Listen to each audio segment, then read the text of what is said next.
ಎಲ್ಲರಿಗೂ ನಮಸ್ಕಾರ. Welcome to my YouTube channel. ಬನ್ನಿ ಇವತ್ತು ನಾವು ತೆಂಗಿನಕಾಯಿ ಹೋಳಿಗೆ ಮಾಡೋದು ಹೇಗೆ ಅಂತ ನೋಡ್ಕೊಳ್ಳೋಣ. ತೆಂಗಿನಕಾಯಿ ಹೋಳಿಗೆ ಮಾಡ್ಕೊಳ್ಳೋಕೆ ಬೇಕಾಗಿರೋ ಇಂಗ್ರೀಡಿಯೆಂಟ್ಸ್ ಇವೆಲ್ಲ. ಒಂದು ಬೌಲ್ಗೆ 1 ಕಪ್ ರವೆ ಹಾಕ್ಕೊಳ್ಳಿ, ಅರ್ಧ ಕಪ್ ಮೈದಾ ಹಾಕ್ಕೊಳ್ಳಿ, 2 ಸ್ಪೂನ್ ಎಣ್ಣೆ ಹಾಕ್ಕೊಂಡು 1 ಚಿಟಿಕೆ ಉಪ್ಪು ಹಾಕ್ಕೊಳ್ಳಿ.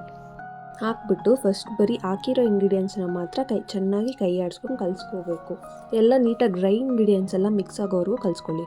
ಆಮೇಲೆ 1/2 ಗ್ಲಾಸ್ ನೀರು ಹಾಕ್ಕೊಂಡು ಚೆನ್ನಾಗಿ ಕಲಿಸ್ಕೊಳ್ಳಿ. ಕಾಯಿ ಹೋಳಿಗೆ ಮಾಡೋಕ್ಕೆ ಹಿಟ್ಟನ್ನ ಗಟ್ಟಿಯಾಗಿ ಕಲಿಸ್ಕೋಬೇಕು. ಚಪಾತಿ ಹಿಟ್ಟು ಅದಕ್ಕೆ ಇರಬೇಕು. ಬೇಳೆ ಹೋಳಿಗೆಗೆ ಮಾಡೋ ಥರ ಮೆತ್ತಗೆ ಕಲಿಸ್ಕೋಬಾರ್ದು. ಹಿಟ್ಟನ್ನ ನಾದಿ ಕಲಿಸ್ಕೋಬೇಕು. ಯಾಕಂದರೆ ನಾವು ರವೆ ಹಾಕಿರ್ತೀವಲ್ಲ, ಚೆನ್ನಾಗಿ ನೆನ್ಕೋಬೇಕಂದ್ರೆ ಚೆನ್ನಾಗಿ ಕೈ ಆಡಿಸ್ಬಿಟ್ಟು ಗಟ್ಟಿಯಾಗಿ ಕಲಿಸ್ಬೇಕು. ಇವಾಗ ಕಲಸಿರೋ ಹಿಟ್ಟಿಗೆ ಮತ್ತೆ 2 ಸ್ಪೂನ್ ಎಣ್ಣೆ ಹಾಕ್ಬಿಟ್ಟು ಕಲಿಸ್ಕೊಳ್ಳಿ. ಎಲ್ಲ ಕಲಸಿದಾದ್ಮೇಲೆ ಅದಕ್ಕೊಂದು ಕ್ಯಾಪ್ ಮುಚ್ಚಿಬಿಟ್ಟು ಅದು ಚೆನ್ನಾಗಿ ನೆನ್ಕೊಳ್ಳೋಕೆ ಬಿಟ್ಬಿಡಿ. ಹಿಟ್ಟು ಚೆನ್ನಾಗಿ ನೆನ್ಕೊಂಡಷ್ಟು ಒಬ್ಬಟ್ಟು ಚೆನ್ನಾಗಿ ಬರುತ್ತೆ. ಇವಾಗ ನಾವು ಹೂರಣ ಮಾಡ್ಕೊಳ್ಳೋಕೆ ರೆಡಿ ಮಾಡ್ಕೊಳ್ಳೋಣ. ಒಂದು ಪ್ಯಾನ್ ಇಟ್ಕೊಂಡು ಅದಕ್ಕೆ 2 ಸ್ಪೂನ್ ರವೆ, ಅರ್ಧ ಸ್ಪೂನ್ ಗಸಗಸೆ ಹಾಕಿ ಅದು ಹಸಿ ವಾಸನೆ ಹೋಗೋವರೆಗೂ ಹುರ್ಕೊಳ್ಳಿ. ಇದು ಸ್ವಲ್ಪ ತಣ್ಣಗಾಗಬೇಕು, ಅದಕ್ಕೆ ನಾವು ಫಸ್ಟೇ ಇದನ್ನು ಹುರಿದು ಇಟ್ಕೊಂಡ್ಬಿಡ್ಬೇಕು. ಅದು ಹಸಿ ವಾಸನೆ, ರವೆದು ಮತ್ತು ಗಸಗಸೆದು ಹಸಿ ವಾಸನೆ ಹೋಗೋವರೆಗೂ ಕೈ ಆಡಿಸ್ಕೊಳ್ಳಿ. ಇವಾಗ ಮಿಕ್ಸಿ ಜಾರಿಗೆ ತುರಿದಿಟ್ಕೊಂಡಿರೋ ತೆಂಗಿನಕಾಯಿ ಹಾಕ್ಕೊಂಡು ರುಬ್ಕೊಳ್ಳಿ. ರುಬ್ಬುವಾಗ ನೀರು ಹಾಕಕ್ಕೆ ಹೋಗ್ಬೇಡಿ, ಹಂಗೆ ರುಬ್ಕೊಳ್ಳಿ.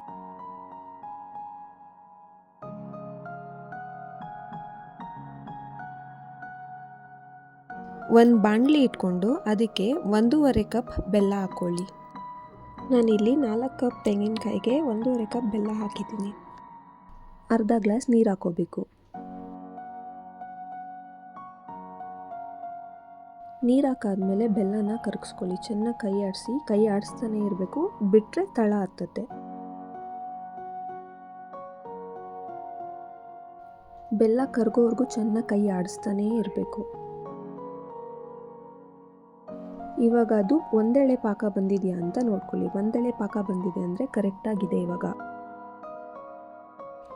ರೆಡಿ ಇರೋ ಪಾಕಕ್ಕೆ ರುಬ್ಬಿಟ್ಕೊಂಡಿರೋ ತೆಂಗಿನಕಾಯಿ ಹಾಕ್ಕೊಳ್ಳಿ.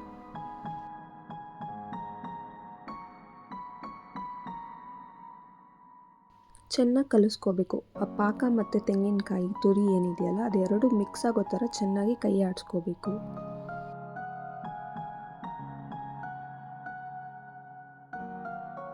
ಬೆಲ್ಲದ ಪಾಕ ಮತ್ತು ತೆಂಗಿನಕಾಯಿ ಎರಡೂ ಮಿಕ್ಸ್ ಆದಮೇಲೆ ಚೆನ್ನಾಗಿ ಹಸಿ ವಾಸನೆ ಹೋಗೋವರೆಗೂ ಹುರ್ಕೋಬೇಕು.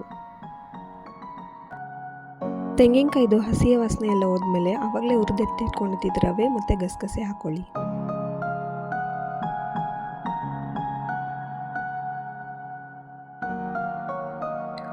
ಎಲ್ಲದರದ್ದು ಹಸಿ ವಾಸನೆ ಹೋಗೋವರೆಗೂ ಚೆನ್ನಾಗಿ ಹುರ್ಕೋಬೇಕು. ಇವಾಗ ನಮ್ಮ ಮೇನ್ ಇಂಗ್ರೀಡಿಯೆಂಟ್ ಏಲಕ್ಕಿ ಹಾಕ್ಕೊಂಡು ಚೆನ್ನಾಗಿ ಮತ್ತೆ ಹುರ್ಕೊಳ್ಳಿ. ಹೂರಣ ಮಾಡ್ಕೊಳ್ಳುವಾಗ ನಾವು ಯಾವಾಗಲೂ ಕೈ ಆಡಿಸ್ತಾನೆ ಇರಬೇಕು. ಕೈ ಬಿಟ್ವಿ ಅಂದರೆ ಸೀದೋಗುತ್ತೆ. ಹಸಿ ವಾಸನೆ ಎಲ್ಲ ಹೋಗಿದೆ, ಹೂರಣ ರೆಡಿಯಾಗಿದೆ. ಇವಾಗ ಗ್ಯಾಸ್ ಆಫ್ ಮಾಡ್ಕೊಳ್ಳಿ. ತಣ್ಣಗಾಗಿರೋ ಹೂರಣನ ಚಿಕ್ಕ ಉಂಡೆ ಮಾಡ್ಕೊಳ್ಳಿ. ಕಲಸಿಟ್ಕೊಂಡಿದ್ದ ಮೈದಾನ ಒಂದು ಸ್ವಲ್ಪ ತಗೊಂಡು ಚೆನ್ನಾಗಿ ಅದನ್ನು ಸ್ಪ್ರೆಡ್ ಮಾಡ್ಕೊಳ್ಳಿ. ಸ್ಪ್ರೆಡ್ ಮಾಡಿಕೊಂಡು ನಾವು ಮಾಡ್ಕೊಂಡಿದ್ದ ಹೂರಣದ ಉಂಡೆನ ಇಟ್ಬಿಟ್ಟು ಕ್ಲೋಸ್ ಮಾಡ್ಕೊಳ್ಳಿ. ಒಬ್ಬಟ್ಟು ಮಾಡುವಾಗ ಹಿಟ್ಟು ಚೆನ್ನಾಗಿ ನೆನ್ಕೊಂಡಿದ್ರೆ ಒಬ್ಬಟ್ಟು ಕಿತ್ತೋಗಲ್ಲ, ತುಂಬ ಚೆನ್ನಾಗಿ ಬರುತ್ತೆ. ಒಬ್ಬಟ್ಟು ತಟ್ಟೋಕೆ ಮುಂಚೆ ಪೇಪರ್ ಮೇಲೆ ಎಣ್ಣೆ ಹಾಕ್ಕೋಬೇಕು. ಕೈಗೂ ಸ್ವಲ್ಪ ಎಣ್ಣೆ ಹಾಕ್ಕೊಂಡು ಒಬ್ಬಟ್ಟು ತಟ್ಟಬೇಕು. ಆವಾಗ ಒಬ್ಬಟ್ಟು ಪೇಪರ್ಗೂ ಅಂಟಲ್ಲ, ಕೈಗೂ ಅಂಟಲ್ಲ.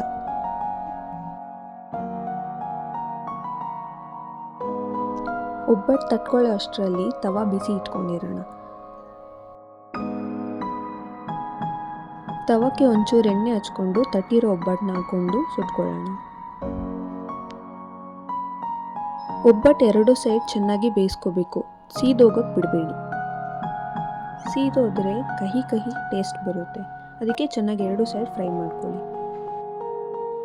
ಇವಾಗ ನಮ್ಮ ಕಾಯಿ ಹೋಳಿಗೆ ರೆಡಿಯಾಗಿದೆ. Thanks for watching.